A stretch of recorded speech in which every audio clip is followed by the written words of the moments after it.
Hi good evening எல்லாருக்கும் மாலை வணக்கம். Nifty, Fin Nifty, bank Nifty, Sensex பார்த்துருவோம். இன்றைக்கி Nifty 320 points down, bank Nifty 779 down, Fin Nifty 377 down, எல்லாம் டவுன் தான். Sensex 1235 point down. செம்ம வாலட்டிலிட்டி மார்க்கெட், செம்ம வாலட்டிலிட்டி. 200 பாயிண்ட் மேலே, 200 பாயிண்ட் கீழே, 150 பாயிண்ட் மேலே, 150 பாயிண்ட் கீழே. அது அடுத்தடுத்த 15 நிமிஷம் கேண்டில் பார்த்திங்கன்னா ஸ்பைக்கு தான். ஒரு ஸ்பைக் மேலே, ஒரு ஸ்பைக் கீழே, ஒரு ஸ்பைக் பாதி, அதுக்கப்புறம் கீழே. செம்ம மார்க்கெட்.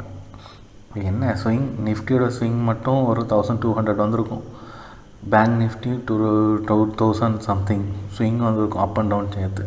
சென்செக்ஸ் சொல்லவே வேண்டாம். சென்செக்ஸ் மேலே போனது ஒரு 1000 பாயிண்ட் மேலே போச்சா, 1200 பாயிண்ட் கீழே, மேலே திருப்பி 1300 பாயிண்ட் மேலே, திருப்பி ஒரு 1400 பாயிண்ட் கீழே, கொஞ்சம் சஸ்டெயின் ஆகி லாஸ்ட்டு 1235 பாயிண்ட்ஸ் டவுன்லேயே தான் க்ளோஸ் வச்சுருக்கான்.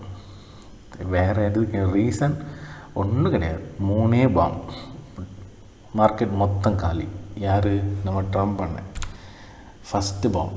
100% டாரிஃப். எதுக்கு? பிரிக்ஸ் கண்ட்ரிஸ் அண்ட் இந்தியாவுக்கும். யூஎஸ் பிரசிடென்ட் ஆன முதல் நாளே தலைவன் செஞ்ச வேலை தான்.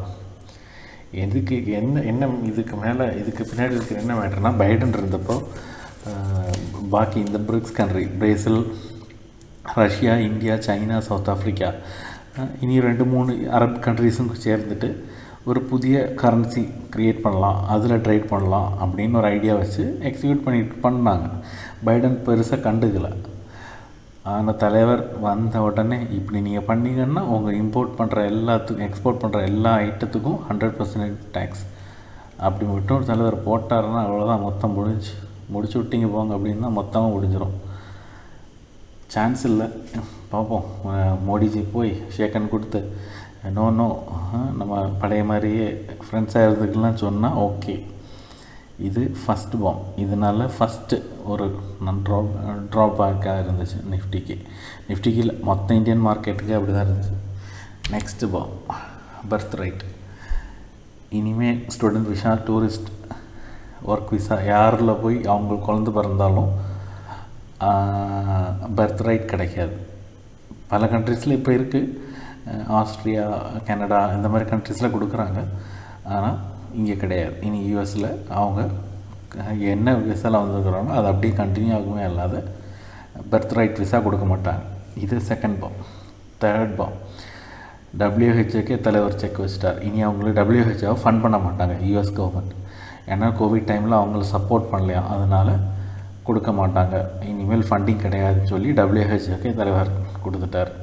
கோவிட் டைமில் யாருக்குமே தான் கண்ட்ரோல் பண்ண முடியலை, ஃபண்ட் பண்ண முடியலை, சப்போர்ட் பண்ண முடியலை. ஆனால் கொடுக்க மாட்டோம்னு சொல்லி டிசிஷன். இது தேர்ட் பாம். இதோடி மார்க்கெட் மொத்தமாக சுவாகா. விக்ஸ் 17.05 அப்பில் ஸ்பைக் கொடுத்தான். மொத்த சேஞ்ச் இன்றைக்கி 3% வீக்கு மேலேயும் கீழேயும் போயிட்டு வந்துட்டு இருந்ததில் 3% அப்பில் க்ளோஸ் பண்ணியிருக்கு. 16 போனாலே கொஞ்சம் டஃப். இது 17 க்ளோஸ் வச்சுருக்கிறான். இந்த வீக்லி இப்படி க்ளோஸ் வச்சான்னா அவ்வளோதான், மொத்தமே முடிஞ்சு. பட்ஜெட்டில் தான் ஏதாவது நிர்மலா மேடம் காப்பாற்றினாங்கன்னா மார்க்கெட் மேலே வரும், இல்லாட்டி மறுபடியும் டவுன் தான். எஸ், வேறு என்ன? Quarter result, Q3 Tata technologies. நல்ல மார்க்கெட் இருந்தாலே ரிசல்ட்டு நல்லா வந்தாலுமே கொடுக்க மாட்டாங்க. இதில் 1% down year on year. 169 CR revenue growth. ஆனாலும் 1% டவுன். நாளைக்கு எப்படியும் வச்சு செஞ்சு விட்ருவானுங்க டாட்டா டெக்னாலஜிஸ். வேறு எந்த கம்பெனிஸ்? டிக்சன் நேற்று ஒரு மாட்ரேட்டில் ஆவரேஜான ரிசல்ட் தான் கொடுத்துருந்தான். சேல்ஸ் இல்லை, down. Operation profit down, revenue down, மொத்தமாகவே டவுன். 14% இன்றைக்கி காலையில் வந்தோடனே அட்டி. Net profit 216 CR net profit இருந்தாலுமே க்ரோத் இல்லை, இயர் ஆன் இயர் சரியில்லை. அதனால் 1300 பாயிண்ட் சிங்கிள் கேண்டில் டவுன். அதுக்கப்புறம் மெதுவாக கிராஜுவலி 2200 பாயிண்ட் வரைக்கும் இறக்கியிருக்கிறாங்க. FAS ஆஸ் யூஷுவல் தெரிஞ்சதான். இவ்வளோ மார்க்கெட் டவுன் ஆகுதுன்னா எப்படி இருக்கும்? நியர் அபவுட் 6,000 crore விற்றுட்டாங்க. டிஏஎஸ் முடியலை, 3,500 கோடி தான் ஆவரேஜ் பண்ண முடிஞ்சு. அதுவும் டவுட்ஃபுல்லாக தான் வச்சுருக்குறாங்க. நாளைக்கு என்ன ஆகுதுன்னு தெரில. ஓகே, இனி ரிசல்ட் வந்ததில்ல, 2-3 மேஜர் ரிசல்ட் ஆஃப்டர் நியூஸ் வந்துச்சு. பார்ப்போம். எதெல்லாம்? டெக் மஹேந்திரா வந்துச்சு. Tech Mahindra before tax 1,297 year on quarter பார்க்குறப்போ 500 கோடி டவுன் தான். 1,258 லாஸ்ட் குவார்ட்டர், செப்டம்பர் குவார்ட்டர். இந்த தடவை 4 டிஜிட் கூட வரல. அப்போ நாளைக்கு டெக் மஹேந்திரா ரொம்ப கஷ்டம். ஒரு ஹெவி செல்லிங் பார்க்கலாம் tech Mahindra. Tata technologies update ஆகலை, ஆனால் மின்ட்டில் வந்துருந்துச்சு. இங்கே இருக்குது, வந்துச்சு. அதில் இல்லை, இனி அப்டேட் ஆகலை. மின்ட்டில் போட்டு 1% down Tata Technologies. US market பார்ப்போம். யூஎஸ் மார்க்கெட் எல்லாம் க்ரீன் தான். நல்ல மூமெண்ட்ஸ் இருக்குது. Dow Jones 400 point plus, Nasdaq 100 points plus, எல்லாம் 1 to 0.57% அப்பில் தான் க்ளோஸ் ரன்னிங்கில் இருக்குது. Dollar index dollar index down ஆகிடுச்சுன்னா இந்தியன் மார்க்கெட் நல்லது, பூஸ்ட் ஆகணும், பம்ப் ஆகணும் மேலே. ஆனால் நேற்றும் குறைஞ்சிச்சு, இன்றைக்கும் குறைஞ்சி. நீங்கள் ஷார்ட்ஸில் போட்டிருக்கிறேன், டாலர் இண்டெக்ஸோட ஸ்டேட்டஸ் எல்லாம் போட்டிருந்தேன். நேற்று 1%, 1.1% டவுனில் தான் க்ளோஸ் ஆச்சு. இன்றைக்கும் 1.5% டவுன் ஆகிருக்கு. இந்தியன் மார்க்கெட் கொஞ்சம் பம்ப் ஆக வேண்டியது தான். நிஃப்டியெல்லாம் நல்ல மூமெண்ட் தர வேண்டிய மார்க்கெட் தான். என்ன ட்ரம்ப் செஞ்ச வேலை.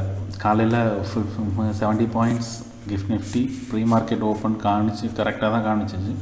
அதே மாதிரி தான் ஓப்பன் ஆச்சு. அங்கேருந்து செல்லிங் ப்ரெஷர் டவுனில் போனது தான். ஓகே, வேறு என்ன? South Indian bank quarter result கொடுத்துருக்குறாங்க. 12% ப்ராஃபிட், இன்கம் இன்க்ரீஸ் பண்ணியிருக்கிறாங்க. 6.9 இயர் ஆன் இயர். வேறு மேஜராக ஒன்றும் இல்லை, வேறு ஈவெண்ட்ஸும் கிடையாது. எஸ், நிஃப்டி இது 15 மினிட்ஸ் கேண்டில். நேற்று சொன்ன சப்போர்ட்டும் மதிக்கலை, ரெசிஸ்டண்ட்டும் மதிக்கலை. காலையில் ஒரு கேப் அப், ஒரு 70 பாயிண்ட்ஸ்.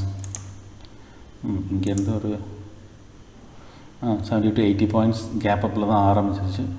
அங்கேருந்து கீழே விழுந்தது தான், கான்ஸ்டண்ட்டாக விழுந்துட்டு இருந்தோம்.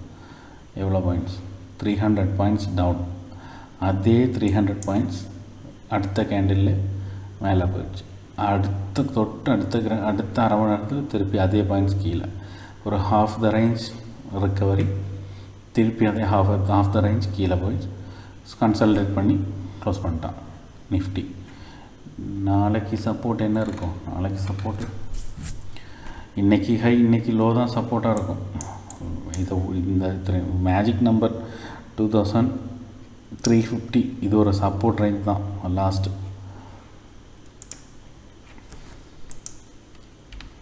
இந்த சப்போர்ட் ரேஞ்சு பிரேக் ஆச்சுன்னா அதுக்கப்புறம் கீழே வந்துடும். இந்த ரேஞ்சுக்குள்ளே தான் இருக்கும். மொத்தமாகவே பார்த்தோன்னா இந்த ரேஞ்சில் தான் வரும் நாளைக்கு. மொத்தமாகவே இந்த ரேஞ்சை விட்டு வெளியே போகணும். மேலே கீழே இந்த ரேஞ்சை விட்டு வெளியே போனால் தான் மார்க்கெட் ஏதாவது ஒரு சைட் மூமெண்ட்ஸ் எடுக்கும். அதே டே கேண்டில் வச்சு ஷிஃப்ட் பண்ணி பார்ப்போம். எஸ், அதே பாக்ஸ் கட்டம் போட்டு வரந்தோன்னா அதே தான். 1 2 3 4 5 6 7 7 நாளாக ஒரே கட்டத்துக்குள்ளே தான் இருக்கிறேன். ஒரு வாரம் வச்சு இதுக்கு மேலே போனால் தான் ட்ரெண்ட் லைன் பிரேக் கட் பண்ணி ஏதாவது மூமெண்ட்ஸ் வரும் டே கேண்டில்.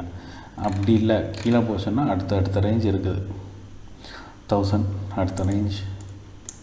எஸ், இது ஒரு சப்போர்ட்டாக இருக்கும்.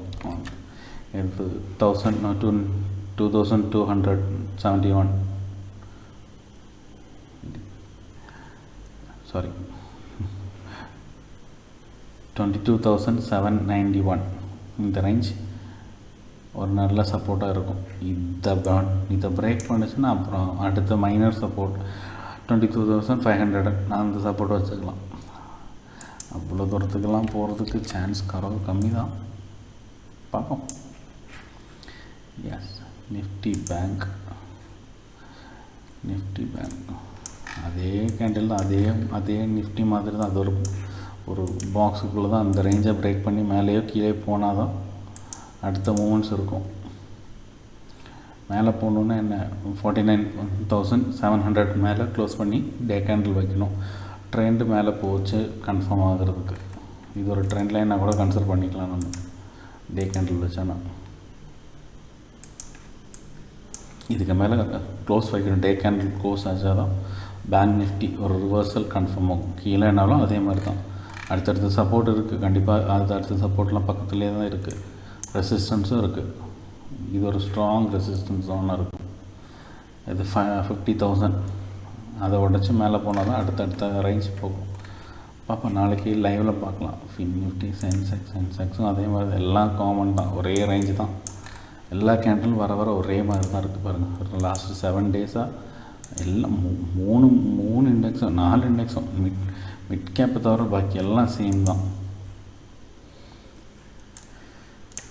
ஓகே, நாளைக்கு பார்ப்போம். நாளைக்கு லைவில் பார்ப்போம் என்ன பண்ணுறாங்கன்னு தெரில. நாளைக்கு காலையில் ஒரு 9:15 போல் எல்லாம் லைவில் ஜாயின் பண்ணுங்கள். அப்போ குட் நைட். சப்ஸ்கிரைப் பண்ணுங்கள், லைக் பண்ணுங்கள், ஷேர் பண்ணுங்கள். Thank you very much.